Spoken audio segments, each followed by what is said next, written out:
Buongiorno cari amiche, buongiorno cari amici. Ci troviamo oggi per continuare la lettura del libro Cuore e l'episodio che vi leggo oggi si intitola I ragazzi ciechi.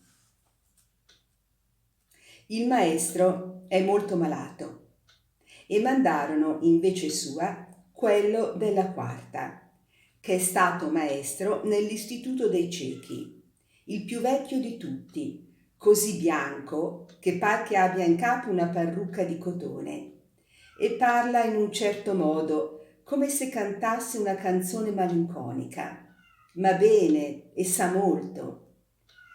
Appena entrato nella scuola, vedendo un ragazzo con un occhio bendato, s'avvicinò al banco e gli domandò che cosa aveva. Bada agli occhi, ragazzo, gli disse. E allora De Rossi gli domandò: è vero, signor maestro, che è stato maestro dei ciechi? Sì, per vari anni, rispose. E De Rossi disse a mezza voce: ci dica qualcosa. Il maestro s'andò a sedere al tavolino. Coretti disse forte: l'istituto dei ciechi è in via Nizza. Voi dite ciechi, ciechi, disse il maestro, così, come direste malati e poveri o che so io. Ma capite bene il significato di quella parola? Pensateci un poco.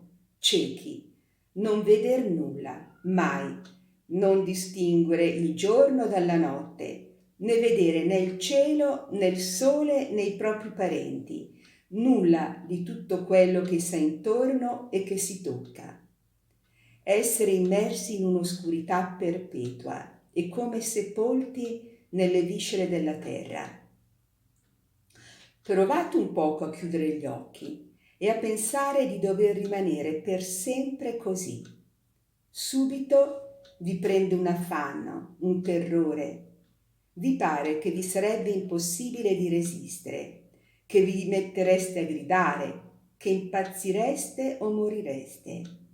Eppure, poveri ragazzi, quando si entra per la prima volta nell'istituto dei ciechi, durante la ricreazione, a sentirli suonar violini e flauti da tutte le parti e parlar forte e ridere, salendo e scendendo le scale a passi lesti e girando liberamente per i corridoi e per i dormitori, non si direbbe mai che son quegli sventurati che sono. Bisogna osservarli bene.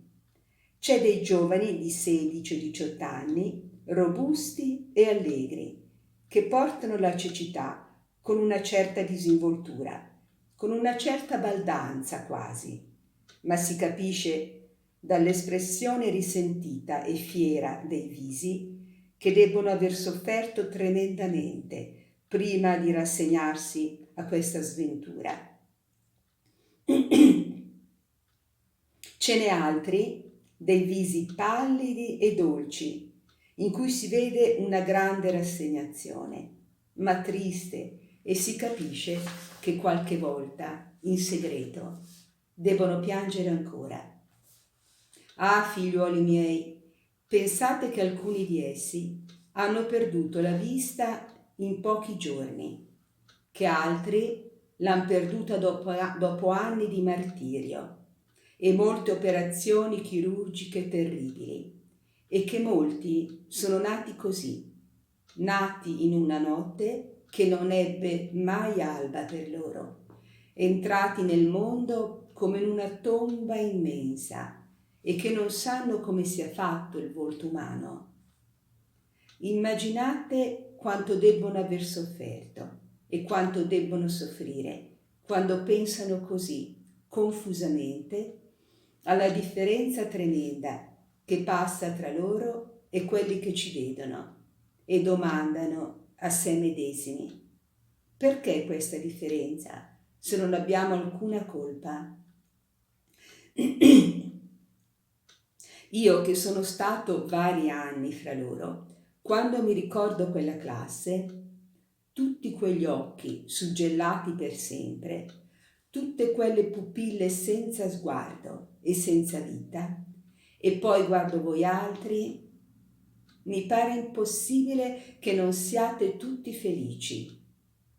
Pensate, ci sono circa 26.000 ciechi in Italia, 26.000 persone che non vedono luce, capite? Un esercito che ci impiegherebbe 4 ore a sfilare sotto le nostre finestre. Il maestro tacque. Non si sentiva un alito nella scuola. De Rossi domandò se era vero che i ciechi hanno il tatto più fino di noi. Il maestro disse: è vero. Tutti gli altri sensi si raffinano in loro, appunto perché, dovendo supplire fra tutti a quello della vista, sono più e meglio esercitati di quello che non siano da chi ci vede. La mattina, nei dormitori, l'uno domanda all'altro: c'è il sole? E chi è più lesto a vestirsi scappa subito nel cortile ad agitare le mani per aria, per sentire se c'è il tepore del sole, e corre a dar la buona notizia: c'è il sole. Dalla voce di una persona si fanno un'idea della statura. Noi giudichiamo l'animo d'un uomo dall'occhio, essi dalla voce. Ricordano le intonazioni e gli accenti per anni. S'accorgono se in una stanza c'è più di una persona, anche se una sola parla e le altre restano immobili. Al tatto s'accorgono se un cucchiaio è poco o molto pulito. Le bimbe distinguono la lana tinta da quella di color naturale. Passando a due per le strade, riconoscono quasi tutte le botteghe dall'odore, anche quelle in cui noi non sentiamo odori. Tirano la trottola e a sentire il ronzio che fa girando vanno diritti a pigliarla senza sbagliare. Fanno correre il cerchio, giocano ai birilli, saltano con la funicella, fabbricano casette coi sassi, colgono le viole come se le vedessero, fanno stuoie e canestrini intrecciando paglia di vari colori, speditamente bene, tanto hanno il tatto esercitato. Il tatto è la loro vista. È uno dei più grandi piaceri per loro, quello di toccare, di stringere, di indovinare la forma delle cose tastandole. È commovente vederli, quando li conducono al museo industriale, dove li lasciano toccare quello che vogliono, vedere con che festa si gettano sui corpi geometrici, sui modellini di case, sugli strumenti, con che gioia palpano, stropicciano, rivoltano tra le mani tutte le cose per vedere come son fatte. Essi dicono vedere. Garoffi interruppe il maestro per domandargli se era vero che i ragazzi ciechi imparano a far di conto meglio degli altri. Il maestro rispose: è vero, imparano a far di conto e a leggere.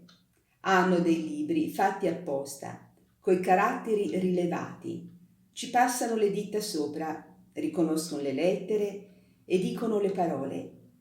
Leggono bene e bisogna vedere, poveretti, come arrossiscono quando commettono uno sbaglio. E scrivono pure, senza inchiostro. Scrivono su una carta spessa e dura con un punteruolo di metallo che fa tanti punticini incavati e aggrappati secondo un alfabeto speciale. Questi punticini riescono in rilievo sul rovescio della carta per modo che voltando il foglio e strisciando le dita su quei rilievi, essi possono leggere quello che hanno scritto ed anche la scrittura d'altri, e così fanno delle composizioni e si scrivono delle lettere tra loro. Nella stessa maniera scrivono i numeri e fanno i calcoli, e calcolano a mente con una facilità incredibile, non essendo divagati dalla vista delle cose, come siamo noi. E se vedeste come sono appassionati per sentir leggere, come stanno attenti, come ricordano tutto, come discutono fra loro, anche i piccoli, di cose di storia e di lingua, seduti 4 o 5 sulla stessa panca, senza voltarsi l'un verso l'altro, e conversando il primo col terzo, il secondo col quarto, ad alta voce tutti insieme, senza perdere una sola parola, da tanto che hanno l'orecchio acuto e pronto. E danno più importanza di voi altri, agli esami, ve lo assicuro, e s'affezionano di più ai loro maestri. Riconoscono il maestro al passo e all'odore.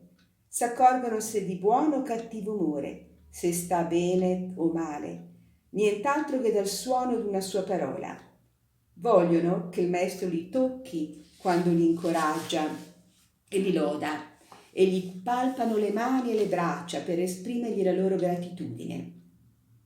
E si vogliono bene anche fra loro, sono buoni compagni. Nel tempo della ricreazione sono quasi sempre insieme. Nella sezione delle ragazze, per esempio, formano tanti gruppi, secondo lo strumento che suonano, le violiniste, le pianiste, le suonatrici di flauto, e non si scompagnano mai. Quando hanno posto affetto a uno, è difficile che se ne stacchino. Trovano un gran conforto nell'amicizia. Si giudicano rettamente fra loro. Hanno un concetto chiaro e profondo del bene e del male. Nessuno si esalta come loro al racconto di un'azione generosa o di un fatto grande.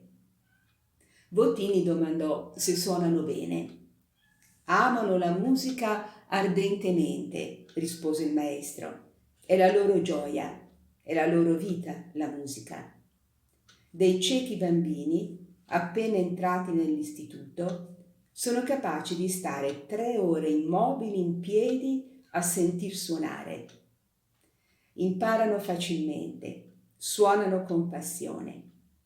Quando il maestro dice a uno che non ha disposizione alla musica, quegli ne prova un gran dolore, ma si mette a studiare disperatamente. Ah, se udiste la musica là dentro, se li vedeste quando suonano con la fronte alta, col sorriso sulle labbra, accesi nel viso, tremanti dalla commozione, estatici quasi ad ascoltare quell'armonia che rispondono nell'oscurità infinita che li circonda. Come sentireste che è una consolazione divisa la musica per loro? E giubilano, brillano di felicità quando un maestro dice loro: tu diventerai un artista. Per essi, il primo nella musica, quello che riesce meglio di tutti al pianoforte o al violino, è come un re. Lo amano, lo venerano. Se nasce un litigio fra 2 di loro, vanno da lui. Se 2 amici si guastano, è lui che li riconcilia. I più piccini, a cui egli insegna a suonare, lo tengono come un padre. Prima d'andare a dormire, vanno tutti a dargli la buonanotte e parlano continuamente di musica. Sono già a letto. La sera tardi, quasi tutti stanchi dallo studio e dal lavoro e mezzo insonnoliti, e ancora discorrono a bassa voce di opere, di maestri, di strumenti, di orchestre. Ed è un castigo così grande per essi l'essere privati della lettura o della lezione di musica, ne soffrono tanto dolore che non sa quasi mai il coraggio di castigarli in questo modo. Quello che la luce è per i nostri occhi, la musica è per il loro cuore. De Rossi domandò se non si poteva andarli a vedere. Si può, disse il maestro, ma voi, ragazzi, non ci dovete andare per ora. Ci andrete più tardi, quando sarete in grado di capire tutta la grandezza di quella sventura e di sentire tutta la pietà che essa merita. È uno spettacolo triste, figlioli.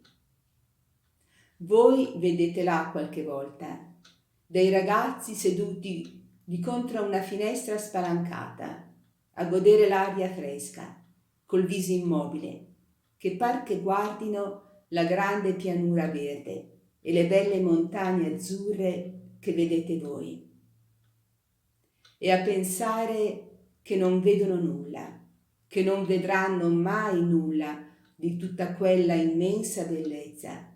Vi si stringe l'anima, come se fossero diventati ciechi in quel punto. E ancora i ciechi nati, che non avendo mai visto il mondo, non rimpiangono nulla, perché hanno l'immagine di nessuna cosa, fanno meno compassione. Ma c'è dei ragazzi ciechi da pochi mesi, che si ricordano ancora di tutto, che comprendono bene tutto quello che han perduto, e questi hanno di più il dolore di sentirsi oscurare nella mente un poco ogni giorno le immagini più care, di sentirsi come morire nella memoria le persone più amate. Uno di questi ragazzi mi diceva un giorno con una tristezza inesprimibile: vorrei ancora averla vista d'una volta, appena un momento, per rivedere il viso della mamma che non lo ricordo più. E quando la mamma va a trovarli, le mettono le mani sul viso, la toccano bene dalla fronte al mento e alle orecchie, per sentir com'è fatta. E quasi non si persuadono di non poterla vedere, e la chiamano per nome molte volte, come per pregarla che si lasci, che si faccia vedere almeno una volta ancora. Quanti escono di là piangendo, anche uomini di cuor duro, e quando si esce ci pare un'eccezione la nostra, un privilegio quasi non meritato di vedere la gente, le case, il cielo. Oh, non c'è nessuno di voi, ne sono certo, che uscendo di là non sarebbe disposto a privarsi d'un po' della propria vista per darne un barlume, almeno un barlume a tutti quei poveri fanciulli per i quali il sole non ha luce e la madre non ha viso. Bene, cari amici, è stata una bella lettura, anche se forse ci ha commosso un po', e vi auguro di passare una buona giornata. Ci ritroviamo presto per continuare la lettura del libro Cuore. Spero che voi stiate tutti bene, che possiate passare una giornata serena e come sempre vi abbraccio con tanto affetto e vi aspetto per il prossimo incontro.